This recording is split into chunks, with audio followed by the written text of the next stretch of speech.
Réfléchir sur le rôle et l'implication du monde universitaire dans la recherche de solutions aux défis sécuritaires, voilà ce qui a motivé la tenue de cette conférence sous-régionale dans la région sud du pays. On a fait juste un constat que sur les questions sécuritaires, on a l'impression que les acteurs du monde universitaire sont un peu négligés. Donc, ils ne sont pas beaucoup trop impliqués. Je ne dis pas qu'ils ne s'impliquent pas, mais ils ne sont pas beaucoup impliqués sur les questions relatives aux défis sécuritaires dans la sous-région, spécifiquement en Gambie, au Sénégal et en Guinée-Bissau.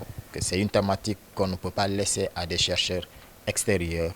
C'est plutôt donc au niveau endogène que la recherche doit être réalisée. La conférence vise principalement à promouvoir une démarche inclusive par l'intégration de chercheurs universitaires gambiens, bissau-guinéens et sénégalais dans la dynamique de réflexion et de réponse aux défis sécuritaires communs pour une paix et une stabilité durable dans la sous-région. C'est un atelier qui vient à son heure puisqu'il s'inscrit dans la mission de l'université Assane Seck de Ziguinchor. Il faudrait justement que les travaux que nous produisons, que ce soit des articles, des rapports, au moins aient un impact sur le quotidien des populations. Le professeur Carlos Cardoso du Centre d'études sociales Amical Cabral de la Guinée-Bissau vise loin. Il faut partager ces réflexions-là avec la société civile, avec les autres acteurs de la société et contribuer de cette manière